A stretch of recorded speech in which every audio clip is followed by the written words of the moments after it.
বন্ধুরা আসসালামু আলাইকুম। আমার চ্যানেলে আপনাদের আরও একবার স্বাগতম। আবারও আপনাদের নিয়ে আসলাম আমার করলার প্রজেক্টে আমার করলা গাছের কী অবস্থা এবং আমার করলা গাছে আমি কী দিয়ে স্প্রে করি সে বিষয়ে আপনাদের সামনে আজকে তুলে ধরবো। চলেন ভিডিওটা শুরু করা যাক। আপনারা দেখতে পাচ্ছেন আমার করলার প্রজেক্ট অলরেডি এখানে একটি মাছা হয়ে গেছে এবং আর একটি মাছা আমি করার জন্য রেডি হয়ে সব কিছু রেডি করেছি, বাঁশ কেটেছি, সব কিছু রেডি হয়ে করেছি, কিন্তু সময় স্বল্পতার কারণে আমি দ্বিতীয় মাছাটা করতে পারতেছি না। আশা করি 2-3 দিনের মধ্যে আমি অলরেডি মাছা করে ফেলবো। গাছগুলো অনেক বড় বড় হয়ে গেছে। আপনারা দেখতে পাচ্ছেন যে এই মাছার পরের ধাপগুলো হচ্ছে আর একটি মাছা। আপনারা দেখতে পাচ্ছেন যে আমার করলা গাছের মাশাআল্লাহ চেহারা ভালো আছে এবং আপনারা দেখতে পাচ্ছেন যে আমার করলার প্রজেক্টের সব দিকে ইনশাআল্লাহ ভালো আছে। গাছের পাতার সাইজ, গাছের পাতার কালার এবং গাছের পাতার রং দেখলে বোঝা যাচ্ছে কোন গাছ সুস্থ এবং কোন গাছ অসুস্থ। আপনারা দেখতে পাচ্ছেন যে আমার করলার প্রজেক্টে কোনো রোগবালাই নেই এবং প্রতিটি গাছ সুস্থ এবং সবলভাবে বেড়ে উঠছে। আপনারা দেখতে পাচ্ছেন যে অলরেডি আমি নিচে 2টি বেড, এখানে একটি বেড আমি নিচে নিড়ানি দিয়েছি, যেহেতু প্রচুর ঘাস হয়েছিল। আপনারা জানেন যে ঘাস যদি হয়ে যায় তাহলে ঘাস আপনার তথা আগাছা আপনার যে সারগুলো প্রয়োগ করবেন সেই সারগুলো খেয়ে ফেলবে। তাই অবশ্যই আপনার ক্ষেতের বা প্রজেক্টের আগাছাগুলো দূর করতে হবে। আর একটি কথা, যখন আপনার গাছে ফল ফুল ধরবে নিচে যদি আগাছা জন্মে তাহলে ওই জমিতে পোকার আক্রমণ বেশি হয়। যাতে পোকার আক্রমণ কম হয় সেজন্য তো আপনাকে অবশ্যই নিচের আগাছা নিড়াতে হবে।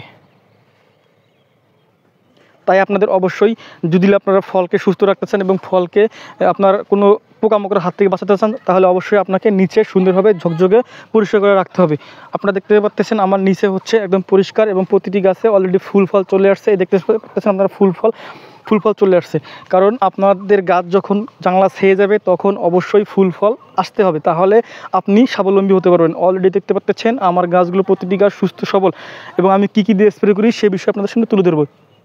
আমি যেহেতু এখানে একটি ছত্রাকনাশকের সাথে অবশ্যই আমি আপনার পোকা মারার জন্য অবশ্যই আমি বিষ ইউজ করি। আমি আপনার হচ্ছে ভাটিমেকের সাথে যে কোনো গ্রুপের ছত্রাকনাশক ব্যবহার করি। এই কারণে আমার গাছগুলো সুস্থ এবং সবল রয়েছে। আপনার ভাটিমেকের কাজ হচ্ছে যে আপনার মাকড় এবং লাল মাকড়, সাদা মাকড় এগুলো দূর করবে, আপনার গাছ সুস্থ সবল হবে। আপনারা লক্ষ্য যদি করেন তাহলে যদি ভাটিমেকের গুণ হচ্ছে এখানে যখন মাকড় বাসা বাঁধবে তখন আপনার মাকড় বলেন বা উকুন পোকা বলেন, যেটা বলেন, যদি আপনার পাতার নিচে যদি বাসা বাঁধে আপনার এই পাতাটা কোঁকড়া হয়ে যাবে। কোঁকড়া হয়ে গেলে আপনার গাছগুলো সম্পূর্ণ কোঁকড়া হয়ে যাবে, এটাকে ভাইরাস অ্যাটাক করবে। তাই অবশ্যই আপনাদের যেটা করতে হবে শিডিউল স্প্রে মেনটেন করতে হবে।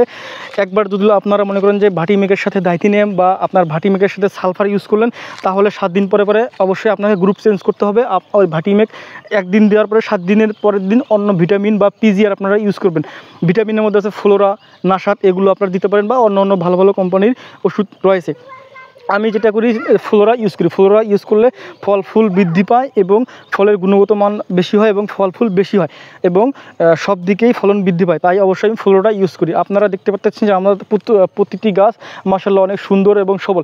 আরেকটি কথা, ভাটিমেক ইউজ করলে কি হয় যে আপনার যে মাকড়টা আছে, মাকড়টা বংশবৃদ্ধি করতে পারে না, মাকড়টা মারা যায় এবং আপনার গাছে যখন মাকড়, লাল মাকড় বলেন আর সাদা মাকড় বলেন, যখনই আপনার গাছে মাকড় অ্যাটাক করে তখন দেখবেন যে পাতাগুলো অন্যরকম হয়ে গেছে, পাতাগুলো সাইজ অন্যরকম হয়ে যাবে, পাতাগুলো কুকড়ায় যাবে এবং আপনার পাতাগুলোর কালার পরিবর্তন হবে। তাই অবশ্যই আপনাদের ছত্রাকনাশকের সাথে অবশ্যই ভাটিমেক বা যে কোনো গ্রুপের বিষ ইউজ করতে হবে। আপনারা দেখতে পাচ্ছেন যে আমার প্রতিটি গাছ সুস্থ সবলভাবে বেড়ে উঠছে এবং প্রতিটি গাছে অলরেডি ফুল ফল চলে আসছে এবং প্রতিটি গাছের ডোগাগুলো তথা শাখা প্রশাখাগুলো অনেক মোটা। আপনারা দেখতে পাচ্ছেন এই যে আমার হচ্ছে করলা, এই একটি করলা অলরেডি প্রতি গিটে করলা চলে আসছে। আশা করা যায় ঈদের আগে বা পরে আমি এখান থেকে কিছু ফল হারভেস্ট করতে পারবো। আপনারা দেখতে পাচ্ছেন প্রতিটি গাছ সুস্থ সবলভাবে বেড়ে উঠছে। আপনারা দেখেন, এই আপনাদের দেখাচ্ছি আমি, আমার এখানে 12 হাত প্রস্থ, 12 হাত দৈর্ঘ্য অনেকটুক। এই প্রস্থ 12 হাতের মধ্যে আমার 2টি লাইন রয়েছে। গাছ থেকে গাছের দূরত্ব হচ্ছে আপনার 4 ফিট এবং লাইন থেকে লাইনের দূরত্ব হচ্ছে মেবি 6 ফিটের মতো, 6 বা 7 ফিটের মতো হতে পারে। যদি আপনারা করলা গাছ লাগান তাহলে আপনারা যারা জানে তাদের সাথে বুদ্ধি পরামর্শ করে সঠিক পরামর্শ নিয়ে আপনারা করলা গাছ রোপণ করবেন। আরেকটি কথা, করলা গাছে কী দেওয়া যায় আপনারা যারা জানে তাদের সাথে বুদ্ধি পরামর্শ করেই ব্যবহার করবেন, কারণ এটা হচ্ছে করলা গাছ। এই গাছ আপনার অনেক বিষ আছে, ইউজ করলে আপনার করলা গাছের পাতাগুলো কোঁকড়ায় যাবে, আপনার করলা গাছ পুড়ে যাবে। তাই যেটা মিডিয়াম গাছ সেটাই আপনাকে ইউজ করতে হবে। অলরেডি এই যে ফুল ফল চলে আসছে, আপনারা দেখতে পাচ্ছেন ফল চলে আসছে। আপনারা দেখতে পাচ্ছেন এই অলরেডি আমার ফল চলে আসছে। প্রতিটি গাছের চেহারা মাশাআল্লাহ অনেক ভালো, আপনারা দেখতে পাচ্ছেন। আপনারা যারা যে যে যে যে প্রজেক্ট লাগিয়েছেন আপনাদের প্রজেক্টের কী অবস্থা অবশ্যই কমেন্ট বক্সে জানাই যাবেন। এতক্ষণ আমার ভিডিও দেখার জন্য আপনাদের অসংখ্য অসংখ্য ধন্যবাদ। আসসালামু আলাইকুম।